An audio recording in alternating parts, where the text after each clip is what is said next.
Hello, friends. This is Dave Hurwitz, executive editor at ClassicsToday.com, here with Box 1 of Antal Dorati's Mercury Legacy. Actually, I should say Mercury Living Presence, because if I don't say Mercury Living Presence, then Wilma Cozart-Fine would slap me upside the head, because we had this discussion once.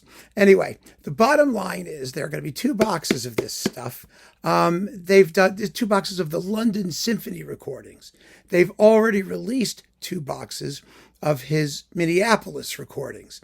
So there's a lot of Dorati, and some of this is marvelous. Some of it is less so. But if you missed the big Mercury boxes the first time around, you know, those 40 some odd 50 discs extravaganzas, which had his legacy spread out all over the place, then makes a lot of sense to acquire these from Eloquence while you can. Never mind the price. Money is no object when we're dealing with art, right? Yes. I mean, seriously, let's just go through what's in here. There are 29 CDs in box number 1. And, there's some nifty stuff. First, Prokofiev, The Love for Three Oranges Suite and the Scythian Suite. Loads of fun. I mean, just wonderful. You know, you have that wonderfully clear Mercury sonics. And that's what makes all the difference, you know, the clarity of the recording, which makes it fun to listen to, even if the performances aren't the most thrilling in the universe. I mean, there are more slam-bang, powerful Scythian suites out there, like, for example, Abato in Chicago, you know, on Deutsche Grammophon, but it's still very, very good. And the Love for Three Oranges suite is terrific, so that's great. And it's a very short CD. Some of these are original albums for the most part, and so they are not necessarily generous with playing time. CD 2, Mozart, Eine kleine Nachtmusik, and the Linz Symphony. Very nice.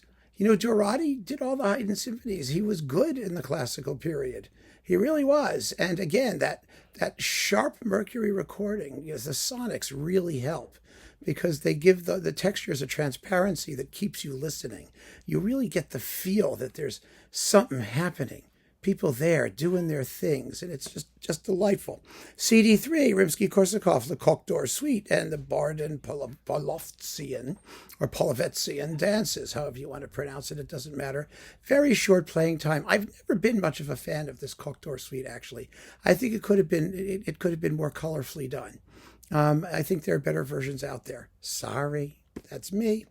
Mendelssohn, Symphony No. 3, the Scottish, and the Hebrides Overture.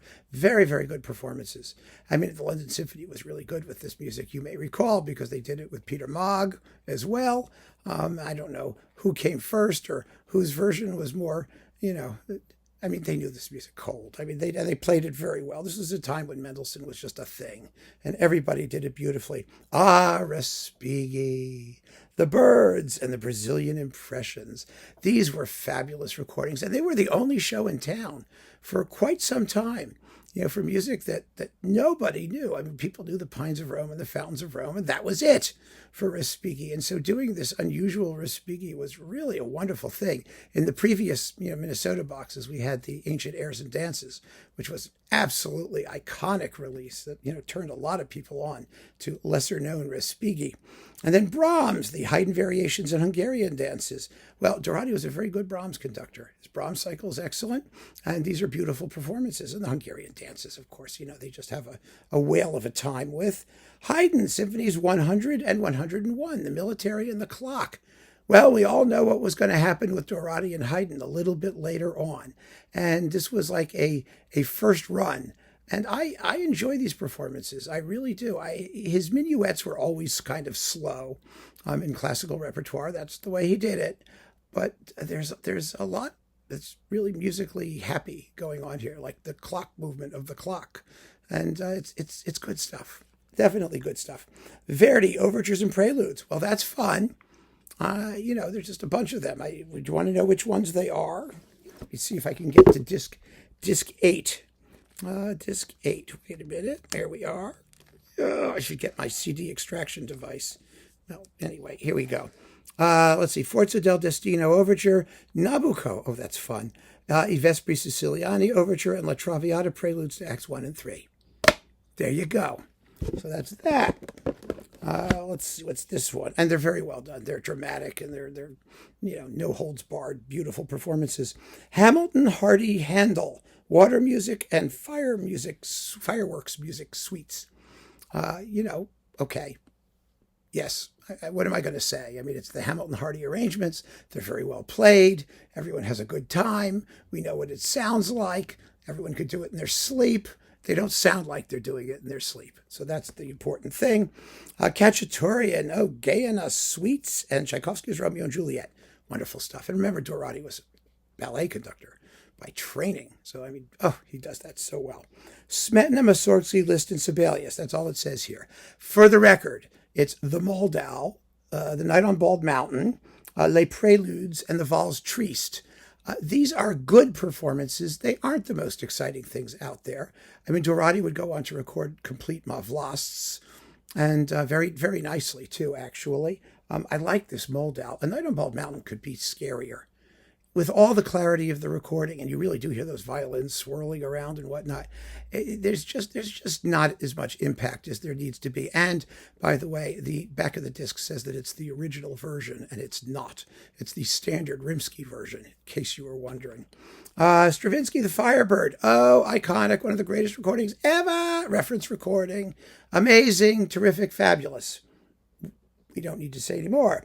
Wagner, Overtures and Preludes. These are good too. These were exciting. Mercury did some Living Presence, did some wonderful Wagner. I mean, let me find that. Let's see. That's Rimsky. That's let me see. Where's this one? Disc 13. Let's find disc 13. It's 18, 17, 16, 15, 18. Oh, here it is. There it is. Let's see what's in here. Tristan and Isolde, the Prelude and Liebestod. Nice, not too slow. Tannhäuser Overture and Venusberg music. Well, that's great because you don't always get the Venusberg music. And the Lohengrin Prelude to Act 3, which is noisy and vulgar, as it always is, because it's noisy and vulgar music. Then we've got Enescu Romanian Rhapsody. Yes, the Enescu Romanian Rhapsodies and Liszt Hungarian Rhapsodies 2 and 6. Lots of fun. Just good, clean, wonderful entertainment music. Dvorak Symphony 7 and 8 and the Carnival Overture. 8 is better than 7. 7 I find to be a little bit on the heavy, dark side, with a recording actually that sort of skimps on the timpani and whatnot. But it's a good performance. It just doesn't have the impact that the 8th does in the Carnival Overture, which are very good. Copland, Appalachian Spring, and Billy the Kid, first class. I mean, Dorati's Copland was always terrific. He just knew that style and knew the music and did it as well as anybody. Tchaikovsky 5, fabulous. I mean, he was a great Tchaikovsky conductor. As we know, he did all the symphonies for Mercury Living Presence. It's a wonderful Tchaikovsky symphony cycle. Rimsky-Korsakov, Russian Easter Overture, good performance that needs a tam-tam at the end. I'm sorry, it needs a tam-tam at the end. Capriccio Espagnol, well, that's very good. Prince Igor Overture and the Polovetzian Dances, again. Well, why not? Why not? If you're going to finally do like more Russian music, do more Russian music that's the same as the previous Russian music. Brahms, Symphony No. 1, very good. I told you, he was a good Brahms conductor. These Brahms performances are really, really musical and a joy, I think. I mean, a joy to listen to, but there's so many great Brahms cycles. It's a real issue, but I like them because Dorati wasn't known for his Germanic repertoire, and he was really very, very good at it, a lot of it. Beethoven, the Wellington's Victory thing with Deems Taylor talking about cannons going off and all that. With Leonora Overture No. 3 and the Overture to the Creatures of Prometheus. It's kind of an iconic record, along with that 1812 Overture that he did in Minneapolis. Those were amazing. They were coupled together on CD. Remember the Wellington's Victory and the 1812 Overture with Deems Taylor chatting about them. Now they have been decoupled and reintroduced in their original form. Berg, Lulu's Suite, and Wozzeck excerpts with Helga Pilarczyk.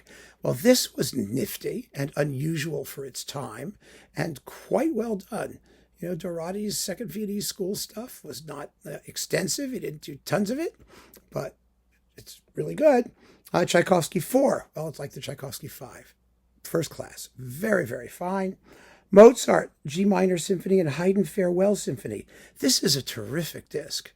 The Mozart is beautiful. I mean, the opening of the G minor has this, the violins have this windswept quality. There's this desolation to it. It's really, really atmospheric and beautiful. The whole performance is like that. It's wonderful. The Farewell Symphony, too. The first movement is not so fast.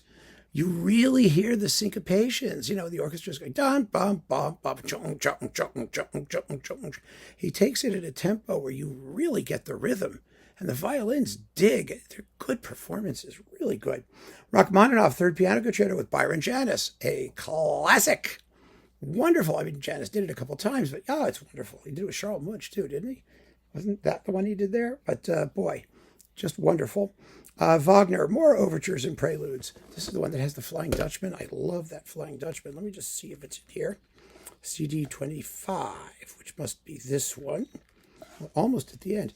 Meistersinger Prelude, Parsifal, Good Friday Music. No, Tannhäuser Overture. Well, we already had the Overture in Venusberg music. And the Lohengrin Prelude to Act 1. Okay, not the Flying Dutchman. Oh, that's on the Paul Paré thing. He did the Flying Dutchman, and it's wonderful.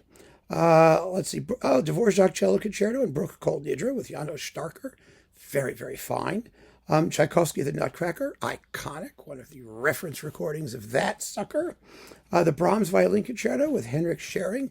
When I didn't list that on my Brahms concerto survey, you all screamed and yelled at me and carried on and rent your garments and accused me of blasphemy and heresy and bigamy and all kinds of other stuff. So yeah, there it is, and it's terrific. Schering actually was a Brahms Violin Concerto specialist, and it's a wonderful performance. And then at the end, Weber Oberon Overture, Schumann 4, and Beethoven's Pastoral Symphony. It's a wonderful pastoral symphony.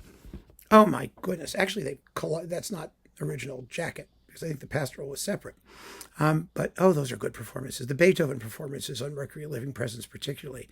Dorati did what, 5, 6, and 7, I think, and they were just marvelous, absolutely marvelous.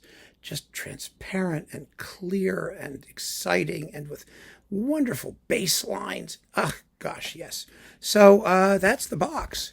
I mean, it's not everything is fabulous, but it's definitely worth getting.